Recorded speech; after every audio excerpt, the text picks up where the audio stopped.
மைக்கில் சொல்கிறேங்கண்ணே.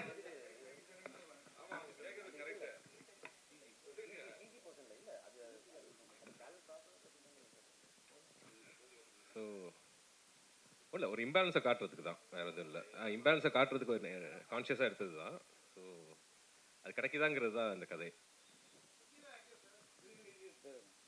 சரவணன் சார், இந்த டிராபிக் ராமசாமி சொன்னாங்க, நீங்க அவரை வந்து பாத்திருக்கீங்களா, பேசிருக்கீங்களா?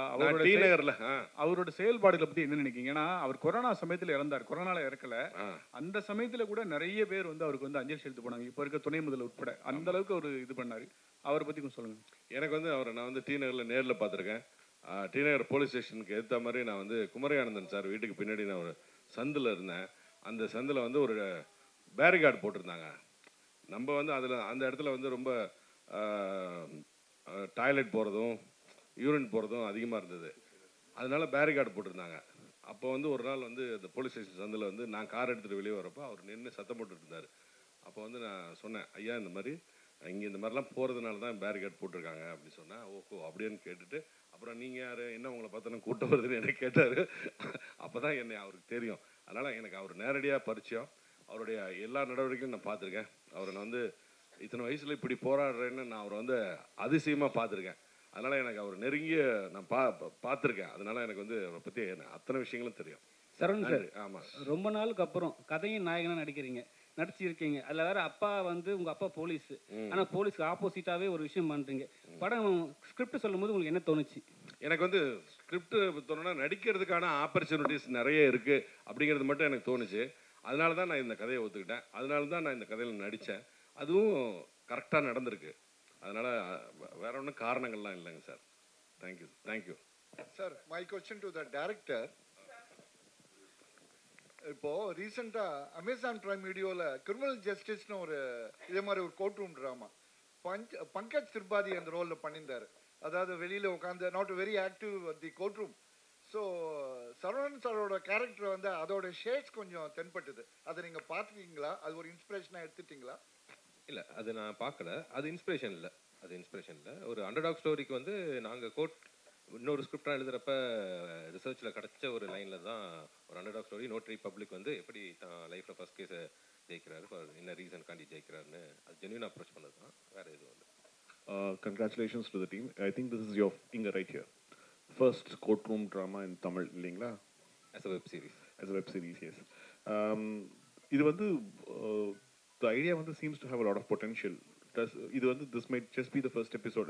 இன்னொரு விஷயம் I wanted to ask is that 20 minutes or so தான் ஒரு episode, I think. Was that a conscious decision because attention spans are coming down? No, conscious decision வந்து சேனல் சொன்னது. அது அவங்களோட இதில் வந்து 20 minutes வச்சுக்கலாம் அப்படிங்கிறது.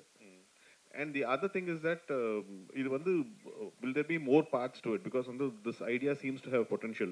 Can we expect sequels to this series? டெஃபினட்டாக எதிர்பார்க்கலாம். அது ரெஸ்பான்ஸை பொறுத்து ஆட்டோமேட்டிக்காக அதுவே நடக்கும்னு நினைக்கிறேன். ஆர்கானிக்காக ரெஸ்பான்ஸை பொறுத்து தான்.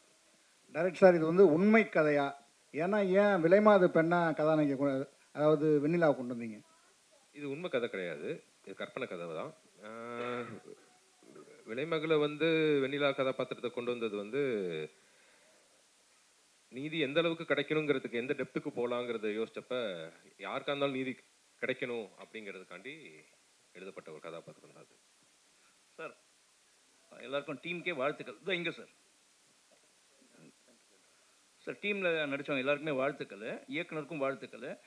குறிப்பாக சொல்லலாம், சரவணன் சார் வந்து அந்த கிளைமேக்ஸில் வந்து அந்த சீன் இருக்கும் இல்லைங்க, அது உண்மையிலேயே யதார்த்தமாகவும் இருந்துச்சு, அவ்வளோ நல்ல ஒரு ஹார்ட் டச்சிங்காக இருந்துச்சு அந்த சீனு. அதே மாதிரி அந்த கதாநாயகியும் நடிச்சிருந்தாங்க. அப்புறம் அந்த லாஸ்ட்டில் இருக்கிற அந்த ஃபாதர் கேரக்டர் அவரை எல்லாமே நல்லா தான் பண்ணியிருந்தீங்க. அதில் சின்ன சின்ன ஒரு விஷயம் ஒன்று கேட்கணும். அந்த ஜட்ஜஸ் 2 பேர் வராங்களே சார், அதில் ஒருத்தர் கண்ணாடி போட்டு கொஞ்சம் ஃபேராக இருந்தார். அவர் ரியலாகவே ஜட்ஜு இல்லைன்னா அட்வொகேட்டா? ஏன்னா அவரோட பெர்ஃபார்மன்ஸ் வந்து எங்கேயுமே பிசிறு தட்டாமல் இருந்துச்சு. புரியுது, அவர் ஆர்டிஸ்ட் தான். எல்லாருமே ஆர்டிஸ்ட் தான். ஓகே, நெக்ஸ்ட் ஒரு இது சார். இப்போ வந்து என்னன்னா, இப்போ வண்டி 2 வீலரில் போனால் ஹெல்மெட் போடணும் அப்படின்ற ஒரு கட்டாயம் இருக்குது. அது வந்து ஸ்டாட்யூட்டரி வார்னிங் படத்துலலாம் போடணும் அப்படின்னு இருக்கு. But though it is not necessity for web series ஒரு அந்த மாதிரினா நீங்கள் போடலாம்ல அந்த மாதிரி. ஏன்னா அது ஒரு அவேர்னஸ் கிரியேட் பண்ணுறது நல்லாயிருக்கும். இல்லைன்னா வந்து கிராண்டட் ஃபார் இதுன்ற மாதிரி எடுத்துப்பாங்க எல்லாருமே. கண்டிப்பாக இனி வரும் காலங்களில் அந்த மாதிரி பண்ணிங்கன்னா நல்லா இருக்கும். தேங்க்யூ. சார் அதாவது வக்கீலை வந்து விபச்சார வீடில் கைது பண்ணுற மாதிரி பண்ணியிருக்கீங்க. இது சரியா? ஏன்னா இப்போல்லாம் கைது பண்ணுற மாதிரிலாம் இல்லை விபச்சாரத்தை பண்ணுற இடத்துல. ரெண்டாவது இன்னொன்று வந்து அந்த போலீஸ் ஸ்டேஷன் உள்ளைக்கு உட்பட்ட இடமா அது? ஆமாம், அது போலீஸ் ஸ்டேஷனுக்கு உட்பட்ட இடம் தான். அரெஸ்ட் பண்ணுறது லாஜிக்காக தப்பாக இருக்காது அது. ஏன்னா போலீஸ் நினச்சா ரெய்டு விடலாம், அது இல்லீகல் தான ஒரு விஷயம் தானே. ஸோ அது எங்களுக்கு தப்பாக பாடல. ஓகேவா?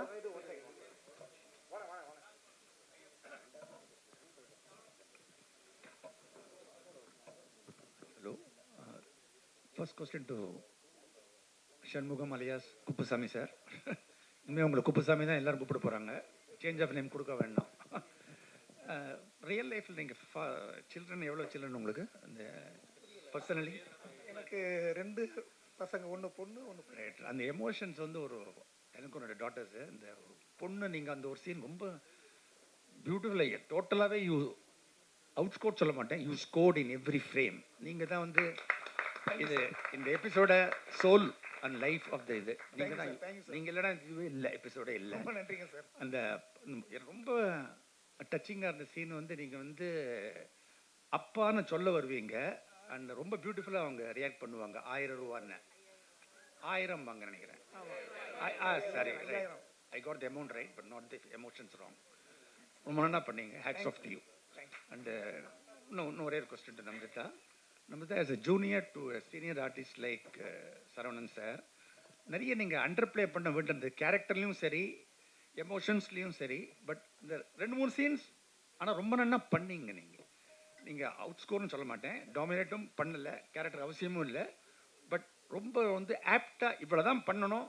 And you are again the life of this. Thank you sir, thank you so much, thank you so much. எப்படி இந்த எக்ஸ்பீரியன்ஸ்மா டு சாரி சார், சரவணன் சாரோட நடிச்சது? How was that experience? நான் அங்கே சொன்ன மாதிரி தான் சீனியர் ஆர்டிஸ்டாக ஒரு he didn't give off that energy at all. என்ன off camera and on camera ரொம்ப கம்ஃபர்டபுளாக வச்சுக்கிட்டாரு. எப்போ எனக்கு ஒரு செகண்ட் தாட் எப்போவுமே வரல, நடிக்கும் போதோ இல்லை ஆஃப் கேமரா ஒரு பயமோ ஒரு நர்வஸ்னஸோ கொடுக்கவே இல்லை. And I think the credit goes to him. So ஓகேவா? நான் இந்த பொண்ணை வந்து நான் வந்து அதை பற்றி பேசல, நடிப்பை பற்றி இது பேசல. இவங்க வந்து பூஜையிலேருந்து ஒரு 2 நாள் பார்த்துட்டு இருந்தால் நடிச்சிருந்தாங்க. கொஞ்சம் ஒரு நர்வஸாக இருந்த மாதிரி இருந்தாங்க.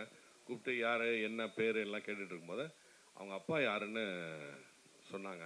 அவங்க அப்பா வந்து பானு பிரகாஷ்னு சொல்லி நம்ம தலைவாசல் படத்தில் நடிச்சிருப்பார். தலைவாசலில் நானும் நடிச்சிருக்கேன், செல்வாவும் நானும் நடிச்சிருக்கேன். அப்பத்துலேருந்து அவங்க அப்பா எனக்கு தெரியும். அவரோட பொண்ணாங்க அப்படின்னு சொல்லிட்டு நான் அவங்கள்ட்ட பேச ஆரம்பித்த பிறகு அதுக்கப்புறம் நாங்கள் 2 பேரும் கொஞ்சம் நேரம் இன்ட்ராக்ட் பண்ணிட்டு இருந்தோம். அப்போது வந்து அதுக்கப்புறம் 3rd டேலேருந்து அவங்க வந்து அழகாக, ரொம்ப அழகாக இந்த பாந்தமாக அவர் சொன்ன மாதிரி அந்த கதைக்கு என்ன நியாயமோ அதை செஞ்சுருக்காங்க. நீங்கள் இன்னும் நிறைய படங்கள் நடிக்கணுமா? வாழ்த்துக்கள்ப்பா, என்னுடைய வாழ்த்துக்கள். சொல்லுங்க சார். சட்ட விதிகள் எல்லாம் சொல்கிறீங்க. ஆமாம், அதை வந்து எப்படி நீங்கள் கரெக்டாக சொன்னீங்க? அதுக்கு வந்து ஏதாவது ட்ரைனிங் ப்ராக்டிஸ் எதுனா எடுத்தீங்களா? இது வந்து ஆல் கிரெடிட் கோஸ் டு சூரிய பிரதாப்பும் டேரக்டருக்கு தான். ஆமாம், அது வந்து நான் என்னுடைய தமிழ் லிட்ரேச்சர் சொல்லிக் கொடுத்த தமிழ் லிட்ரேச்சர் படித்தேன் நான். அது வந்து இப்போ யூஸ் ஆகுது, அவ்வளோதான். ஆமாம் சார், தேங்க்யூ தேங்க்யூ, நன்றி சார். சார், இந்த கேள்வி டைரக்டருக்கும் ஹீரோயினுக்கும் சேர்த்து. சொல்லுங்கள் சார். சார் டைரக்டர் சார், இவ்வளோ அழகாக ஒரு ஹீரோயினை போட்டிருக்கீங்க. என்ன ஆப்போசிட்டில் ஒரு வக்கீலுக்கு ஒரு அசிஸ்டண்ட்டாக அவங்க கூட படித்தவர் இருந்தார். ஏதாவது ஒரு ரொமான்ஸு டூயட் வச்சுருந்தீங்கன்னா இன்னும் கொஞ்சம் என்டர்டெயின்மெண்ட்டாக இருந்திருக்குமே. அதுமாதிரி மேடம் உங்கள்கிட்ட ஒரு அதே கேள்வி தான் வேறு ரூபத்தில். நீங்கள் அவங்க சொன்ன பிறகு சொல்லுங்கள். இப்போ இவ்வளோ பிரமாதமான ஒரு வெப் சீரிஸில் நடிச்சிருக்கீங்க, ஆனால் ஒன்லி ப்ரொஃபஷனலிஸ்ட்டாக வரீங்க. ஒரு லவ் அந்த மாதிரிலாம் இல்லையே அப்படின்ற வருத்தம் இருந்தது அவங்களுக்கு? சுத்தமாக இல்லை, எப்போவுமே அப்படி தானே. மோஸ்ட் ஆஃப் த ரோல்ஸ் ஒரு இப்போது நிறைய இந்த ப்ரொஃபஷ்னலாக ரோல்ஸ் கிடைக்குது. நிறைய முன்னாடியெல்லாம் அப்படி தானே கதாநாயகிங்க வருவாங்க. ஸோ இந்த மாதிரி ஃபுல்லாக ப்ரொஃபஷ்னலாக கிடைக்கிறது எனக்கு ரொம்ப சந்தோஷமாக இருந்துச்சு. எங்களுக்கு கொஞ்சம் வருத்தமாக இருந்தது. டேரக்டர் சார், நீங்கள் சொல்லுங்கள் அதுக்கு ஒரு பதில். ரொமான்ஸ் தனி ஸ்கிரிப்டாக பண்ணிக்கலாம், இந்த இதில் டிமாண்ட் பண்ணல. மோரோவர் நான் நமிதாக்கு ஃபோனில் தான் இந்த ஸ்டோரி நரேட் பண்ணேன். அப்போ நரேட் பண்ணோடனே யூஸ்வலான ரொமான்ஸ் ஏதோ வருதோன்னு நினச்சேன். இது ரொம்ப இன்ட்ரெஸ்டிங்காக இருக்குன்னு தான் அவங்க சொன்னாங்க. ஸோ அது ஒரு ரீசனாக உள்ளார வரப்போ அது ஒரு நல்ல விஷயம் தானே. சரவணன் சார், அதே மாதிரி இந்த வெப் சீரிஸுக்கும் சினிமாவுக்கும் என்ன டிஃப்ரெண்ட் பார்க்குறீங்க? சம்பளம், இந்த மாதிரி 40 நாள் 14 நாளில் முடிச்சிட்டாங்கங்கிறீங்க. சினிமானா அப்படி ஒத்துப்பீங்களா? ஒத்துக்க மாட்டேன். இது வந்து இந்த கதைக்காக நான் ஒத்துக்கிட்டேன். எனக்கும் இது சினிமாக்கும் வெப் சீரிஸுக்கும் நோ டிஃப்ரென்ஸ். இது வந்து இவங்க டீம் வந்து சினிமா மாதிரியே எடுத்தாங்க. இது வெப் சீரிஸ் மாதிரி அவங்க எடுக்கவே இல்லை. அது நான் வந்து ஹானஸ்டாக சொல்கிறேன். எந்த கோர்ட்டில் வேணாலும் சத்தியம் பண்ணுவேன். அதனால இது வந்து வெப் சீரிஸ் மாதிரியே இருக்கு. ஷூட்டிங் அப்போ இல்லை சார். உங்களுக்கு கதாநாயகனா கதை நாயகனா வந்து பெரிய ஸ்க்ரீனில் வரும்னு ஆசை இருந்திருக்கும் ரொம்ப நாளுக்கு அப்புறம். இப்போ இங்கே சரிங்களா சார்? இப்போ வந்து இது வந்து வெப் சீரியஸாக எடுக்கும் போது உங்களுக்கு என்ன தோணுச்சு? படம் நல்லாவும் இருக்குது, ரொம்ப ஷார்ட்டாகவும் இருக்குது. ஸோ இதை ரிலீஸ் பண்ணலாமே படம் தேட்டரில் கூட சொல்லிட்டு உங்களுக்கு யோசனை வந்துதா சார்? நான் ஏற்கனவே கேட்டேன். நான் கௌசிக் சார்ட்டே சொல்கிறேன், சார் எப்படியாவது தேட்டருக்கு கொண்டு வாங்க சார். நான் அதெல்லாம் இப்போ சான்ஸே இல்லை சார். அவர் ஃபஸ்ட்டே சொல்லிட்டாரு. அதனால் எனக்கு அந்த ஆசை இல்லை. நான் கதாநாயகனாக நடிக்கணும்னு ஆசைலாம் அப்படிலாம் நான்லாம் இல்லை. கதையின் நாயகனா கதையின் நாயகனாக நடிக்கிறது வந்து இது வந்து பை காட் கிரேஸ். எனக்கு வந்து இந்த கதை வந்து எனக்காக வந்தது. இது எனக்காக தைச்சி எடுத்துகிட்டு வந்த இந்த ஷர்ட்டு அது மாதிரியே அந்த கதையும் எனக்காக வந்த கதை. என்னை நோக்கி வந்த கதை. நான் தேடி போகலை இந்த கதையை நோக்கி. என்னை நோக்கி இந்த சூரிய பிரதாப் எடுத்துகிட்டு வந்தார். பிரபாஸ் சொல்லியிருக்காரு அது வந்து பருத்தியூரன் சித்தப்பா நடித்தா நல்லா இருக்குன்னு அவர் சொல்லியிருக்காரு. டேரக்டர் ஒத்துக்கிட்டு இருக்காரு. டேரக்டர் வந்து டேரக்டரும் கதாசிரியரும் வந்து என் வீட்டில் வந்து கதை சொன்னாங்க. அதை கேட்டு நான் உடனே ஒத்துக்கிட்டேன். மறு பேச்சே இல்லை. கதை கேட்ட உடனே நான் ஒத்துக்கிட்டேன். ஏன்னா இதில் எனக்கு நடிக்கிறதுக்கு வாய்ப்பு இருக்குது, ஸ்கோப் இருக்குன்னு தெரிஞ்சு போய் ஒத்துக்கிட்டேன் நான். அதனால் இது வந்து அவ்வளோ அழகாக வந்திருக்கு. கௌசிக் சார் நீங்கள் இப்போ இந்த ஜி5ல வந்து சில எபிசோடு வந்து ஒன் வீக் ரிலீஸ் பண்ணுவாங்க. இது வந்து எப்படி ஃபுல்லாக ரிலீஸ் பண்ண போகிறீங்களா? எப்படி பிளானில் இருக்கீங்க? ஃபுல்லாக தான் சார். ஒன் வீக் ஒவ்வொரு எபிசோடை ரிலீஸ் பண்ணுற பிளான் கிடையாது. ஆல் 7 எபிசோட்ஸ் வந்து உங்களுக்கு 18ஆம் தேதி, அதாவது ஃப்ரைடேலேருந்து ஸ்ட்ரீம் ஆகிட்டு இருக்கும். சரவணன் சார், இந்த வெப் சீரிஸு சினிமாலலாம் கடைசியில் நீதி கிடச்சிரும். இதில் வந்து நீங்கள் அந்த வெண்ணிலாவை கண்டுபிடிச்சி பார்த்து போலீஸுக்கு இவங்களுக்குலாம் வந்து நீதி வாங்கி கொடுத்தீங்க. நிஜ வாழ்க்கை இதில் நிறைய லாக்அப் டெத் நடக்கு. சாத்தாங்குளம் சம்பவம், தூத்துக்குடி மற்றது, அப்புறம் வந்து திருப்போணம், இது அண்ணாமலை யூனிவர்சிட்டியில் கூட நிறைய நடந்தது. அந்த பையன் கூட வெளியே வந்துட்டான். அதை பற்றி என்ன நினைக்கிங்க? போலீஸு சட்ட நீதிலாம் சாதாரண மக்களுக்கு வந்து கரெக்டாக கிடைக்குதா? நம்ம நாட்டில் இன்னும் எப்படி இருக்குது? தாமதமாக கிடைக்கும். எனக்கே இன்னும் 2-3 நீதி கோர்ட்டில் என் கேஸே இருக்குது. எனக்கும் இன்னும் நீதி கிடைக்கல. நான் 5 வருஷமாக கோர்ட்டில் போட்டிருக்கேன். அது இன்னும் கிடைக்கல. இது படத்துக்காக ஓப்பனிங் சீனில் நீதி இல்லை, லாஸ்ட் சீனில் நீதி வந்துடுச்சுன்றது தான் கதை. அதனால் படத்துக்கும் ரியல் லைஃபுக்கும் நிறைய டிஃப்ரென்ஸ் இருக்குது. அதில் வந்து கோர்ட்டில் வந்து கணக்கில் அடங்காத கேஸ் இருக்குன்றதை முதல்ல நம்ம தெரிஞ்சுக்கணும். அந்த கேஸ் ஃபைலு எங்கே வருது, இந்த வாரம் வருமா அடுத்த வாரம் வருமானதே நமக்கு தெரியாது. அதுக்கு ஒரு டேட் வைப்பாங்க. இதை எடுத்து மேலே வச்சுக்கிட்டே வர்றப்போ தான் தெரியும் இது இத்தனாம் தேதி வரப்போகுதுன்னு. அப்படி வந்து காலதாமதங்கள் சர்வசாதாரணமாக ஏற்படும். அதனால் தாமதமாக தான் நீதி கிடைக்கும். நீதி மட்டும் மறுக்கப்படவே படாது. கண்டிப்பாக நீதி கிடைக்கும். அது கொஞ்சம் தாமதமாகும். அவ்வளோதான்.